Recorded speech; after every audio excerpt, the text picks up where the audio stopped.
I hope he's had a bit of time to look around it. I'm going to introduce tonight's speaker. Tony Kinsella was a senior lecturer in statistics at the School of Mathematical Sciences in DIT. He's an honorary senior research fellow here in the college, working with Professor John Waddington in molecular and cellular therapeutics. And as Tony said himself, he's good at doing sums. He's a member of the Military History Society of Ireland. And at the end, if anyone has any questions, if he's wanted to come up and ask Tony, that's fine. So without any further ado, I'll just get you to put your hands together for Tony Kinsella.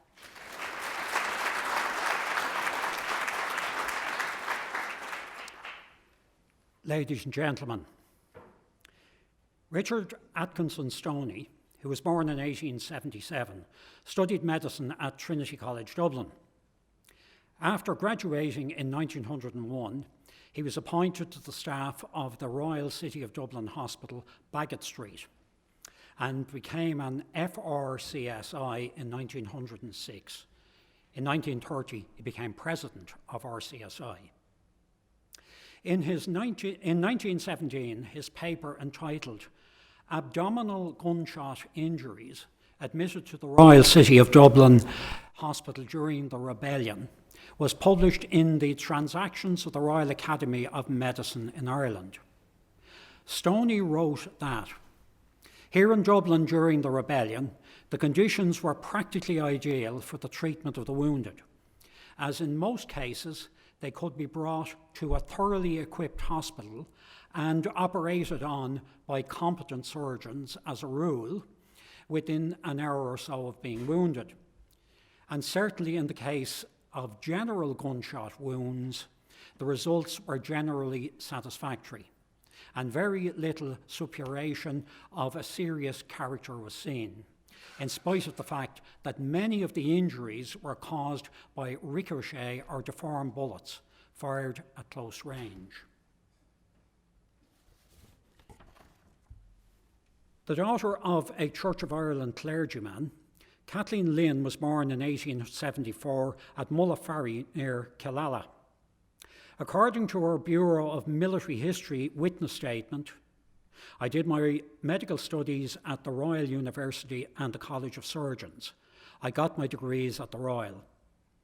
After qualifying in 1902, she was refused a position as a resident doctor at the Adelaide Hospital because, according to her biographer, the other doctors objected to a female colleague, even though she had been elected as a resident doctor.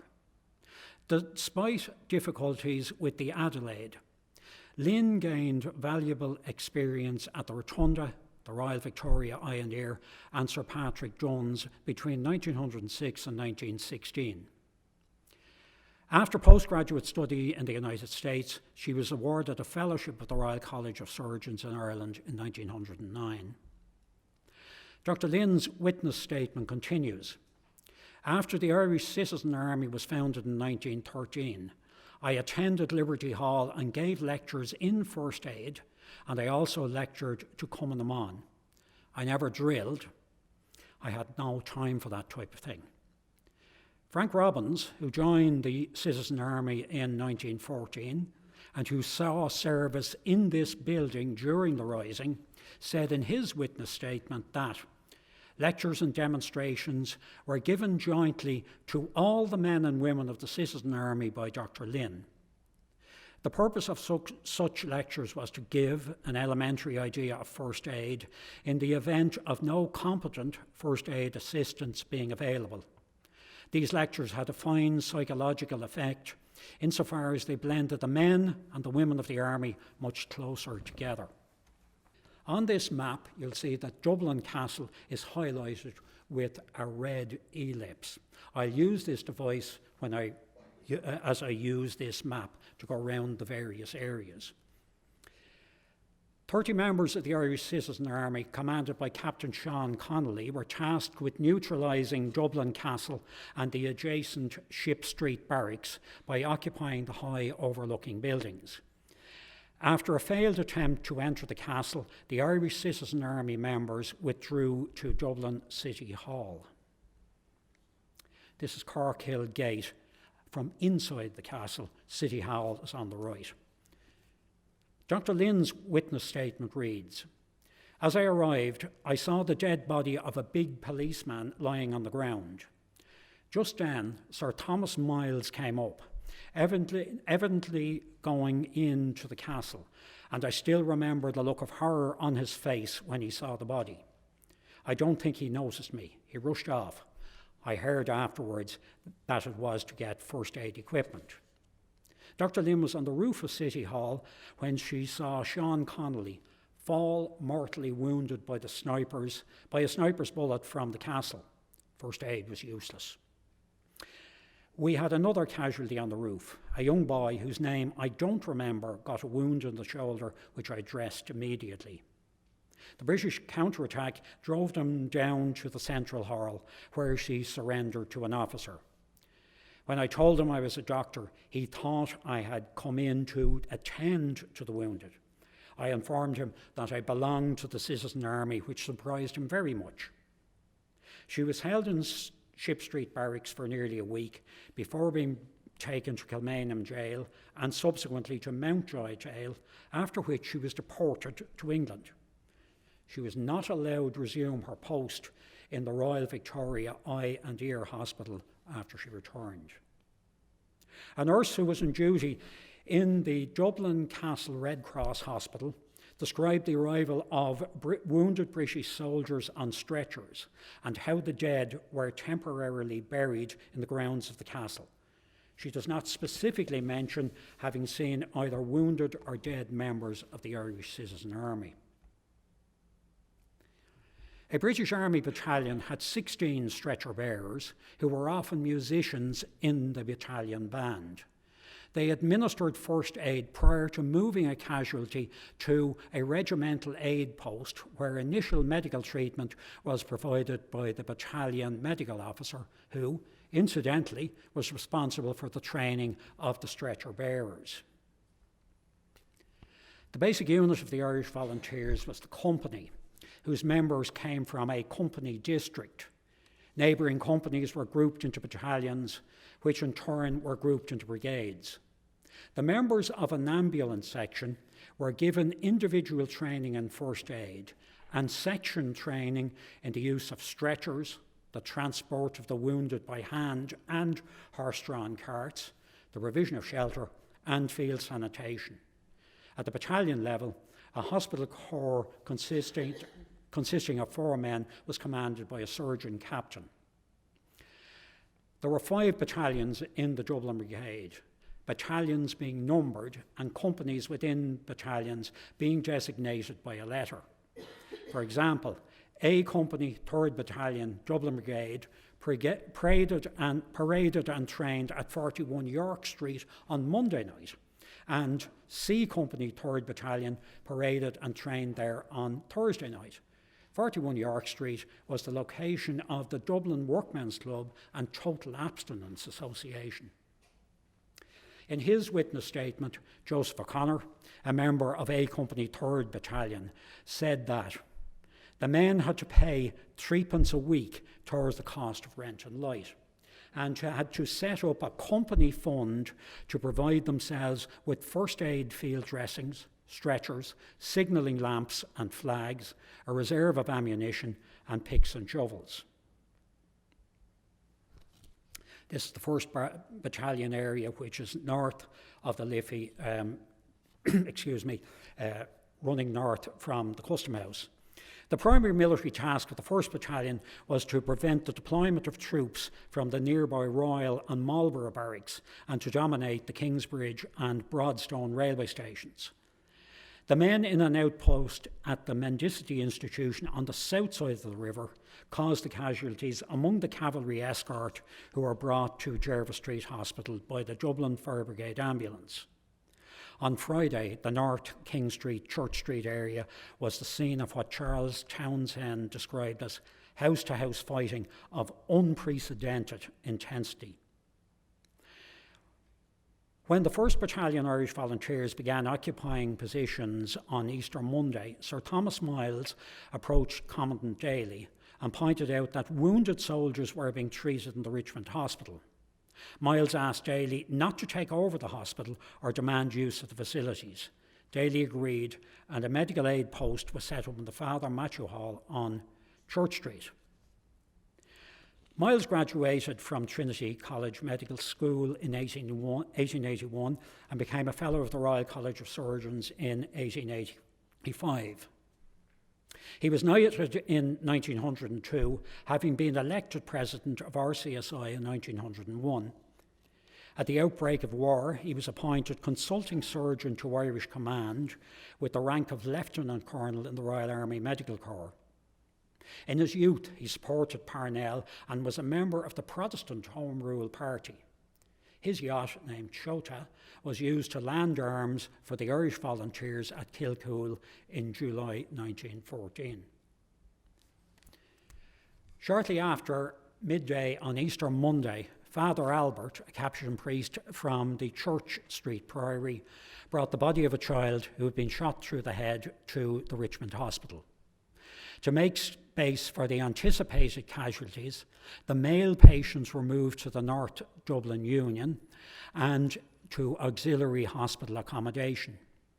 In the middle of the week, food ran short at the hospital, and Miss Heslett, the lady superintendent, organised an expedition to replenish stocks. On a white sheet, the words "Restaurant Hospital Supplies" were marked with black tape, and Dr. Pollock and two students bearing the banner set off on a borrowed horse and cart. Passing several times through the firing, they reached the south side of the city and returned safely with supplies. The majority of the male casualties were civilians, many of them adults injured when trying to obtain food for their families. 37 persons were treated for bullet wounds and detained, and about 100 had their wounds dressed and were discharged during the week. On top is the COMMANDANT brooch with the letters capital C, lowercase na, lowercase m, and b superimposed on a rifle. The photograph is that of Eilish ní Rian, who's probably better known to you as Eilish Banny Connell, and the brooch can be seen on the left lapel of her jacket. The uniform comprised a tailored jacket and skirt and a distinctive hat, which was similar in colour to that of the Irish Volunteer uniform. Eilish ní Rian was born in Longford in 1894, joined Cumann in August 1915 after the funeral of O'Donovan Rossa, at which I was an onlooker. Her witness statement continues. At the central bench, we learned first aid and physical drill. We also had a special arms class and a signalling class. An examination in first aid was held in November. I should also mention that we had a short Irish lesson before the formal first aid class began. She was sent to the GPO to the 1st Battalion on Easter Tuesday and joined 11 other women in the Father Matthew Hall. These women wore a white armlet, even if they were not qualified in first aid. They were engaged in stretcher-bearing duties, usually 6 to a stretcher, dressing wounds, acting as couriers, and preparing food for the men. Her witness statement said that the doctors in the Richmond Hospital were very sympathetic. Sir Thomas Miles was in charge. When we had brought in the last of the stretcher patients, he put his hand on my shoulder, and I thought he was going to have me arrested. But he just asked me whether we had got any sleep during the week. I said no, and he patted me on the shoulder, saying that we girls had done Trojan work with the wounded. Strange to relate, none of our patients were arrested, although the hospital was raided for suspects. Those wounded who escaped also evaded arrest. In August 1909, the Irish National Boy Scouts adopted the name na FIANNA. Its objective was to re-establish the independence of Ireland by training and educating the youth in scouting and military skills, Irish history and the Irish language. To encourage specialisation in first aid, there was a test leading to a proficiency badge on the completion of the training course. Obviously, members of the FIANNA demonstrating their various skills. Captain Eamon Martin was the Dublin Brigade Commandant of na EIREANN, and he wrote that 25 wounded Irish volunteers were under the care of Sir Thomas Miles and the other medical staff in a ward that had been reserved for them. Sir Thomas had met Martin at an outpost near the hospital on Easter Monday. While they had eventually agreed to differ on the necessity for the rising, they struck up a friendship. Martin wrote that, for some time after the surrender and after the executions, the military were still rounding up Irish volunteers. And one morning, Sir Thomas came in and told me to get in touch with my sister to bring in my clothes, etc., as he was going to move me the next morning.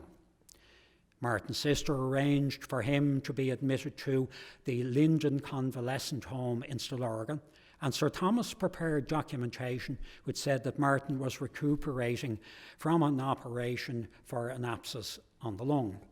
Martin's account continues. The next morning, Sir Thomas came to the hospital dressed in his officer's uniform. After he had finished, he and I went to his chauffeur-driven open car, and I was taken to the home. It was rather amusing for me to nod to the policeman on traffic duty as they saluted the khaki-clad officer beside me. Despite a long period of recuperation, Martin continued to suffer ill health. Sir Thomas arranged for him to be granted a passport on medical grounds so that he could go to California, as Sir Thomas considered that a period in a warm, dry climate was what was required. When Martin asked Sir Thomas what would happen if I were examined by the British or American medical authorities, and they discovered, as they surely would, that it was a gunshot wound I was suffering from, he exploded in his usual style of invective. I would like to see the so-and-so who would question my certificate. No patients were admitted to the nearby Richmond District Asylum at Grange Gorman between Easter Monday and the 1st of May because of its proximity to the 1st Battalion's area of operations. A gate lodge was occupied for a short period by the Irish volunteers, and while there was firing into the grounds, there were no staff or patient casualties. The first admission was a woman diagnosed on presentation as suffering from recent melancholia due to shock. During May, there was a total of 10 admissions, of whom 9 were female. Their diagnoses on presentation included mania secondary to shock and confusional insanity due to shock. Now looking at the 2nd Battalion area on the south side of the river. The 2nd Battalion, whose recruitment area was in the northwest of the city, in Charlestown's words, had left its area completely and arrived at St. Stephen's Green at midday on Easter Monday. They paraded on the west side of the green in front of the College of Surgeons. Commandant Thomas MACDONAGH and Major John McBride then led their force westwards down Cuff Street to Bishop Street, where they entered the imposing mass of the Jacobs factory building. Soon after they took over the vast building, some of them got a chance to open fire on a group of soldiers passing the end of Bishop Street as they went down Redmond's Hill. Several were wounded, but this is almost the loss the garrison saw of the enemy. Jacobs Factory was strategically placed between Dublin Castle and Portobello and Wellington Barracks. Arthur John Cahill, a pharmaceutical chemist, acted as medical officer in Jacobs Biscuit Factory. The factory caretaker, who had been taken prisoner when the building was occupied, fell ill on Wednesday and demanded a doctor. His request was refused as it was felt that he was trying to escape, and he in turn refused to accept assistance from Cahill. Henry Fitzgerald, the night watchman of the factory, was also held prisoner. He said that on the same night as Orr complained, that was the other man, I took ill myself and asked for some medical aid, which was not granted. The chemist later brought me some purging medicine, but this I was afraid to take. The report for the Adelaide Hospital said that during Easter week, 4 dead soldiers and 1 dead civilian were admitted, and that 70 wounded soldiers and civilians received treatment, of whom 4 subsequently died.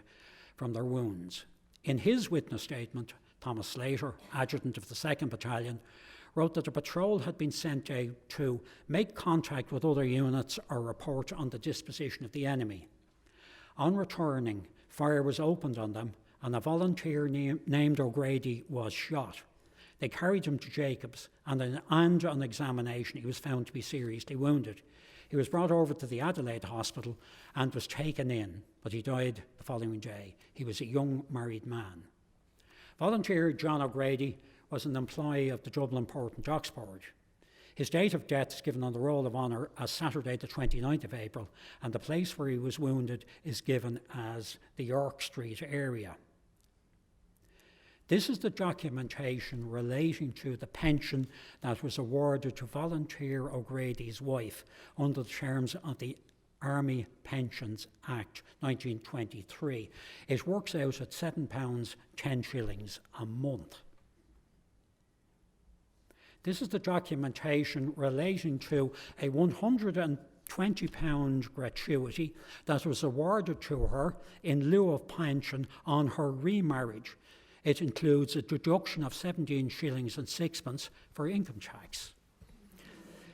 Captain John Thomas McCullough from Arklow, a Trinity College Medical School graduate, was gazetted as a lieutenant in the Royal Army Medical Corps in November 1914. He saw service in Gallipoli with the 7th Battalion Royal Dublin Fusiliers and was stationed at Portobello Barracks after he had recovered from typhoid. He was severely wounded, having been shot through the base of the left lung when collecting casualties near Jacobs Factory. According to the Lancet, 2 other Royal Army Medical Corps officers were also wounded during Easter week. Now, the 3rd Battalion area, which is in the Ringsend area on the right-hand side of the map. The 3rd Battalion occupied positions which overlooked Beggars Bush Barracks and the rail and road access to the city from Kingstown, where it was expected that British Army troops would be landed. Townshend wrote that, uniquely among battalion commanders, De Valera specifically refused to allow women to join the battalion muster. The Commonwealth group assembled in Merrion Square expected to receive orders from him, but never did. Having landed at Kingstown on the previous evening, the 4 battalions of the Sherwood Foresters, Nottinghamshire and Derbyshire Regiment, divided into 2 columns, each comprising 2 battalions. They moved on parallel routes to Dublin City on the morning of Wednesday, the 26th of April. A battalion from the right-hand column marched into what Arthur Power, an Irish-born British soldier, described as a curious battlefield with the terraces of red brick houses on either side, lace curtains and aspidistras in their brass bowls in the centre of the lower windows. The battalion was ambushed on Northumberland Road in what Townshend described as a near unimaginable disaster, as the little rebel garrisons soon gained the confidence of veterans, firing into the khaki mass as fast as they could load their eclectic collection of rifles and pistols. According to the 1916 Rebellion Handbook, upwards of 200 casualties were treated at the Royal City of Dublin Hospital, Baggott Street, with the first cases arriving on Easter Monday, quote, just as the operations of the rebels commenced, and there was no cessation until the King's forces had quelled the movement, end quote. Gifts of food, bedding and dressings were made by a large number of friends of the hospital during Easter week. In addition to Mr. Richard Atkinson Stoney, 2 other surgeons who were to become presidents of RCSI were at the Royal City of Dublin Hospital during Easter week. They were Mr. Francis Herbert, who became president in 1932, and Mr. Adams Andrew McConnell, a surgeon at the Richmond Hospital, who became president in 1936. This summary is based on a list of names and addresses or military units of those killed and wounded, which was published in the Irish Times on the 4th of May. I'm unable to display these lists because of legibility problems. The GR veterans were the members of the Irish Association of Volunteer Corps, the so-called Gorgeous Rex. on whose armbands the letters G and R were emblazoned, G standing for Georgius and R for Rex. On Easter Monday, they came under fire from members of the 3rd Battalion when returning from an exercise. The largest number of death and wounded were members of the British Army, with 10 out of 21 and 68 out of 93 respectively. Also included in the wounded British Army personnel are 3 enlisted members of the Royal Army Medical Corps. This is a document from the military service pension file of James Joseph Grace. This is the first page of 12 in which Grace described in enormous detail the medical problems that befell him after he saw action in 25 Northumberland Road. Townshend described as devastating the effect of the fire from that building by Grace and Lieutenant Michael Malone on the battalion of Sherwood Foresters that was advancing towards Mount Street Bridge. After Malone was killed, Grace escaped and was captured on the following day in an outhouse on Haddington Road, the owner having informed the British Army. Before the rising, one of his colleagues described him as a strong character, cool and very daring, and another wrote that he was active, a hard worker, healthy and not timid or nervous. However, after his return from Frongog, he was described as being highly strung and very excitable, and that he had not recuperated like the other fellows. While Grace lived until 1959, he never again worked. On Easter Monday, Corps Superintendent Stoddart contacted the military authorities offering help, which he was informed was not required at the time. On Tuesday, the military authorities asked for volunteers to act as orderlies with the Royal Army Medical Corps at Portobello Barracks and at the Dublin Castle Red Cross Hospital. An ambulance patrol was stationed at Harcourt Street Railway Station on that day. On Wednesday, a large number of officers and men of the brigade, as well as members of the public who possessed first aid certificates, reported for duty. They were allocated to the military hospitals and to the Royal City of Dublin Hospital. It was from here that brigade members aided the Sherwood Foresters who had been ambushed. Corps Superintendent Stoddart was killed near Mount Street Bridge while going with the stretcher party to the aid of a wounded soldier. On Wednesday, the 26th of April, Mr. Charles Hatchett Hyland, LDS RCSI, a member of the staff of the Incorporated Dental Hospital of Ireland, donned his white coat and went to the aid of Sherwood Foresters. He survived unscathed, but was shot on the following day at the gate of his residence in Percy Place, Northumberland Road. The report for Sir Patrick Dunn's Hospital, given in the 1916 Rebellion handbook reads, "It was on the Wednesday evening following Easter Monday that the Sherwood Foresters marched towards Dublin into the death trap which awaited them in the neighbourhood of Northumberland Road. Into the inferno, the lady superintendent and nurses of Sir Patrick Dunn's nursing home bravely stepped at about 4 in the afternoon. They were first on the scene and used quilts as stretchers. The resident medical staff were also gallantly engaged in this rescue work, and between them carried 79 wounded men, including soldiers and rebels, into the home. Some idea of the strenuous duty may be gathered from the fact that the time occupied was from 4 in the afternoon to midnight. 3 clergymen also helped to carry the wounded under fire, these being Reverend Father McNevin, Reverend Father McCann, and Reverend Mr. Hall of Dalkey.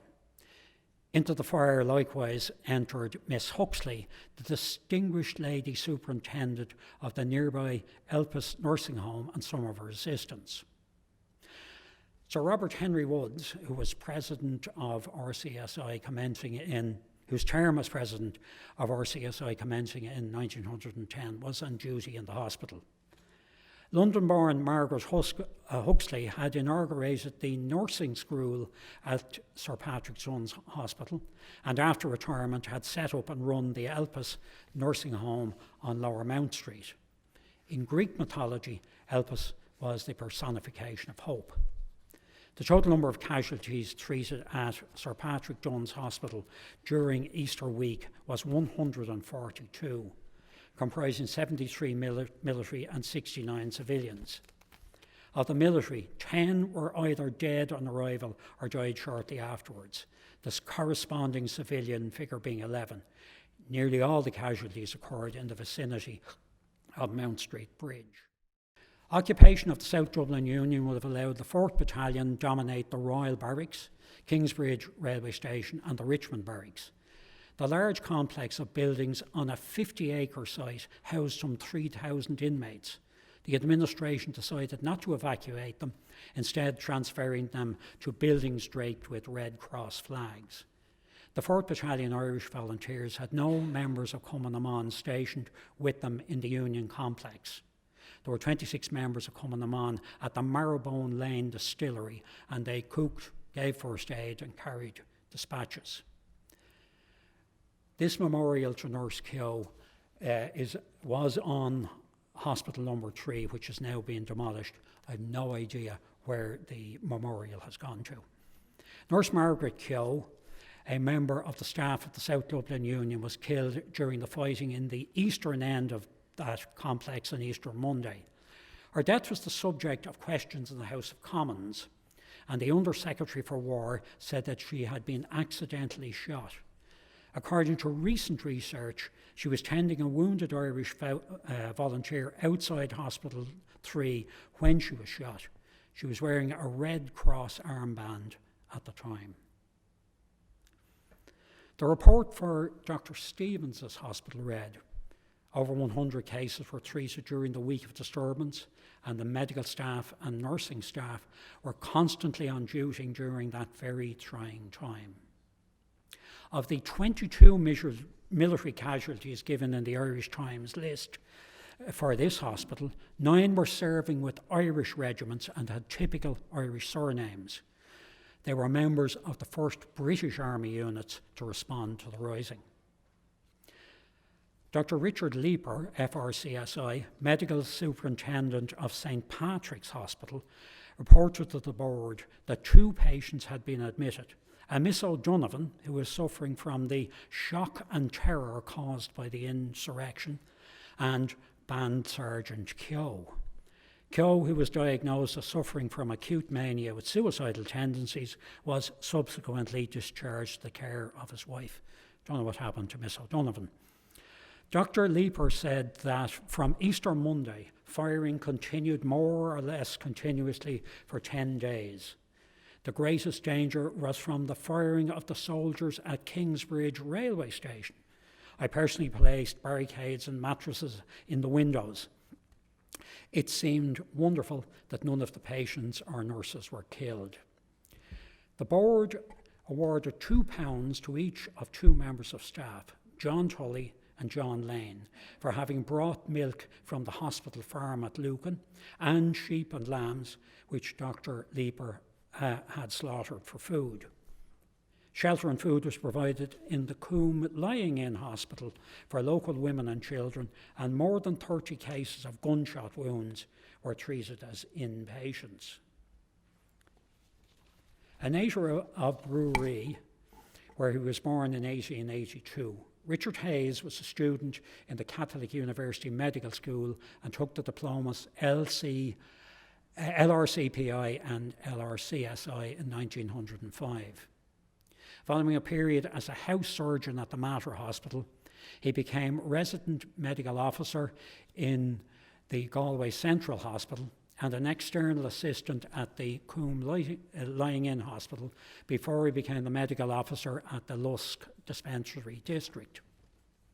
When the 5th Battalion Dublin Brigade was formed, Dr. Hayes became its commandant. In early April 1916, he relinquished that post because of pressure of work in his medical practice and became battalion adjutant. Tomás Ashe, the former adjutant, became the battalion commandant in his place. This monument was unveiled on Easter Sunday 1959 at the site of the action near Ashbourne. A recent history of the 5th Battalion says that Dr. Hayes attended the wounded. after their complete success on Friday, 28th of April 1916. Hayes was sentenced to death after the rising, the sentence being commuted to 20 years penal servitude. Imprisoned on the Isle of Wight, then at Dartmoor, and in December 1916 at Lewis Jail, he was released in the general amnesty of 1917. And now turning to the headquarters on the General Post Office. Mahony was the second son of James Mahony, a pharmaceutical chemist who lived in Cork City. He qualified in 1913 and was appointed to the Indian Medical Service in January 1914. The Indian Medical Service was a military reserve which provided medical officers for duty with the Indian Army in time of war. On home leave, following an accident in India, he was taken prisoner at near Eamon Street Station on Easter Monday and held overnight in the Dublin and Wicklow Chemical and Manure Company premises at Poplar Row. When the combined force of Irish Volunteers and Irish Citizen Army that was operating in the Fairview area withdrew to the General Post Office on the following day, Mahony was brought with them. Following interrogation by Desmond Fitzgerald, he was brought by Fitzgerald, the quartermaster, to the aid post, where he saw a selection of surgical instruments, including a veterinary thermometer and a haphazard collection of drugs and other medical supplies. He was joined by John McLaughlin, who was described as a chronically unsuccessful medical student of 10 years standing. McLaughlin had joined the Irish Volunteers in the GPO on impulse. James Ryan, a final year student at St. Vincent's Hospital, had charge of the aid post, which was staffed by members of COMMANDANT. Few casualties were treated until the morning of Thursday, the 27th of April, when British forces began their final operations in the headquarters area. Mahony found himself in an invidious position, torn between his duty as a doctor and his duty as an army officer. He's decided it was not disloyal to assist the wounded, and he, along with Ryan and McLaughlin, treated James Connolly, who had received a serious wound in the leg. On the evening of Friday, the 28th of April, Mahony, with a group of wounded Irish volunteers and members of COMMANDANT, made their way to the Coliseum Theatre on Henry Street. He was called back to the GPO to render further aid to Connolly, who was incapacitated and in severe pain. On his return to the Coliseum Theatre, the party sought to reach Jervis Street Hospital by way of Middle Abbey Street under the cover of a Red Cross flag. Their way was blocked by a group of Sherwood foresters to whom they surrendered, and Mahony was released. The figure shown crouching at the end of the stretcher on which James Connolly is lying is believed to be Captain Mahony. A member of COMMANDANT and a priest are attending a wounded volunteer. Who are attending a wounded volunteer are to the right of the central group. James Ryan stayed with Connolly and was one of the last to leave the GPO as he took care of the casualties which had occurred during the evacuation. At Moor Lane, he had to treat further casualties with the scant medical supplies that he had been able to bring in an apothecary's basket. On the evening of Saturday, 29th of April, this group of Irish volunteers laid their wounded out in the pavement in Moor Street and surrendered. Ryan wrote that the wounded numbered about 18 in all. We mingled the weak with the strong so they might help each other. Readers interested in surgery may be amazed to learn that they all made a speedy recovery in the George V Military Hospital. Perhaps Ryan was aware that old soldiers considered that army medicine bore the same relationship to civilian medicine that army food did to haute cuisine. Because of its location, the staff of Jervis Street Hospital were on duty for the duration of the rising. Between 600 and 700 cases were dealt with in that period, and except for those who had injured themselves while looting, and a small number of street accident cases, the remainder suffered from bullet wounds. 43 persons died in the hospital and 38 had been brought in dead. The history of the hospital records that 3 doctors converted a grocer's van into an ambulance and, wearing white coats bearing a red cross, administered first aid and brought casualties to the hospital. The history also tells of the efforts of the nursing staff to project the true identity of the wounded insurgents when the British Army began searching hospitals for them. Ambulant men were disguised as ward maids and female cleaners, while the more seriously wounded were kept in a ward which was normally reserved for the religious sisters. The volunteers' uniforms were destroyed by the nurses. In her witness statement, a member of the community of the Sisters of Mercy, who was a member of the nursing staff at the Mater, wrote that during Easter week, Mr. Alexander Blaney, surgeon, was on duty in the hospital. He never left it the whole week. He was operating day and night. There was neither gas nor electricity, and he had to operate by the light of candles brought from the sacristy. There was no sterilisation of instruments or dressings, as there was no boiling water at hand. Yet there were no cases of sepsis following any of the operations. We were instructed that patients with abdominal wounds should be brought straight to the theatre without waiting to remove any clothes except shoes and stockings. Practically all the wounded men who were brought in were volunteers, but very few of them were in uniform. There was at least one looter brought in. He was very drunk and was found to be wearing a couple of pairs of suits and was in possession of many other accessories, including a toy revolver, which was large enough to be taken for a real one. There's no record of the number of casualties treated at this hospital. The Rotunda Hospital had a large number of patients in wards during Easter week. Due to the danger from stray shots, patients in the wards nearest O'Connell Street had to be moved to safety at the rear of the hospital. Food supplies ran short, but milk was delivered.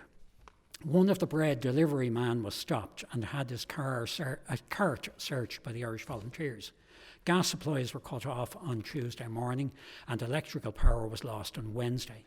Many wounded were treated in the dispensary and 3 deaths occur. Back to the St. Stephen's Green area. In view of the superb Surgeons and Insurgents exhibition, it would be extremely foolish of me to attempt to deal with the events that occur in or around this building during Easter week. Dr. Louis Courtney, a house surgeon at St. Vincent's Hospital who had graduated from UCD in 1915, wrote in his unpublished reminiscences of the Easter Rising that a civilian casualty was brought into the hospital shortly after firing was heard by him on Easter Monday. That casualty, who was dead on arrival, was quickly followed by 2 others who were suffering from gunshot wounds. On the following morning, he was asked to take charge of the medical administration of the hospital by the Reverend Mother Superior, as many members of the medical staff were unable to get to the hospital. Richard Francis Tobin, who was born in Waterford in 1843, had joined the army as an assistant surgeon in 1865, becoming a brigade surgeon in the Indian Army Medical Service and assistant professor of military surgery at the Army Medical School. Affectionately known as Daddy, he was appointed surgeon in St. Vincent's Hospital in 1885 after he retired from military service. Dr. Courtney said that Tobin considered St. Stephen's Green to be a death trap and pointed this out to the Irish Citizen Army members there on Easter Monday. Tobin then went to Grafton Street, where he found large crowds looting the shops. He immediately set to with his blackthorn stick, shouting, "Looting in war is punishable with death." An ambulance was obtained by the hospital and cases from Sir Patrick Dunn's hospital were transferred to St. Vincent's. The hospital report said that about 45 persons were admitted, 9 of whom were dead or died soon after admission. The hospital was struck once or twice by bullets, one of which passed through the window of the Mother Superior's room, but nobody was injured. Several members of the medical staff at great personal risk went out with stretchers and brought in casualties from the St. Stephen's Green area. Interestingly, no great difficulty was experienced in getting food supplies, and on one day, a Dr. Day from the Cork Street Fever Hospital brought a supply of bread to the hospital and succeeded in bringing supplies to several other hospitals. Dr. Christopher Michael O'Brien, a physician at the City Hospital for Diseases of the Skin and Cancer, was commended by the hospital management for having played a fearless and humane role in the Mount Street Bridge area and for opening the hospital for treatment of the wounded. Early in Easter week, the National Maternity Hospital, Holles Street, experienced difficulties in obtaining food for staff and patients. The lady superintendent and nursing staff managed to secure supplies at considerable personal risk. On Wednesday, the firing in the vicinity of the hospital became so heavy that it was necessary to put the Red Cross flag out. Because of the problems with the large numbers of wounded at Sir Patrick Dunnes Hospital, it was decided to open the National Maternity Hospital for the treatment of casualties. 40 cases with bullet wounds were treated, 12 of which proved fatal. After the surrender, most of these cases were removed to St. Vincent's Hospital. The 1916 Rebellion Handbook reads, there were about 130 persons treated for gunshot wounds at Mercer's Hospital during the rebellion. One man named in the Irish Times list for this hospital was John Francis Adams, a member of the Irish Citizen Army. This gives the detail of the death of John Francis Adams and is part of the Army Pensions Act application by his widow, Mary Adams. This is the formal offer to Mrs. Adams. It also includes an annual payment to his daughter. Mr. W.T. Cosgrave, President of the Executive Council of the Irish Free State, backdated the awards by 2 years and 4 months. Mr. later Sir William Ireland de Courcy Wheeler, who was born in Dublin in 1879, studied medicine at Trinity College and became FRCSI in 1902. He was appointed honorary surgeon at Mercer's Hospital in 1904 and was described as the man who made Mercer's. He held the post of surgeon in ordinary to the household of the Lord Lieutenant, and during the war was a consulting surgeon to the War Office with the rank of Major. That rankled him. He badgered them eventually into making him a Lieutenant Colonel. He was mentioned in dispatches for his courage in treating wounded soldiers while under fire during the Rising. Knighted in 1919, he became president of RCSI in 1922, his father having become president in 1884. The Meath Hospital report was that at the Meath Hospital, 34 persons were admitted, 46 were treated and not admitted, and 12 deaths occurred from bullet wounds. Dr. Louis Courtney, a witness to the surrender of the 3rd Battalion Irish Volunteers, wrote that, on Sunday, we went with the ambulance to the Mount Street area, and at approximately 3 o'clock, we learned that the occupants of Boland's Mills were surrendering. We stopped opposite the Elpis nursing home and watched while the garrison marched down in military orders with their rifles and dropped them as they passed the nursing home. They looked exhausted and, I would say, somewhat disappointed. As we waited, one of the British Army officers came to the ambulance and asked what we were doing there. I said, "We were there to attend the wounded and take them to hospital if necessary." "Well," he said, "you don't appear to be very busy at the present, so perhaps you might move on." We went back to the hospital, and gradually it became evident that the rising was at an end. Ladies and gentlemen, in preparing this lecture, I have been constantly reminded of the courage, professionalism, and extraordinary devotion to duty of all those women and men who provided medical care to the combatant and non-combatant casualties of the first instance of fighting in a built-up area in the 20th century. I thank you for your stoic endurance of me.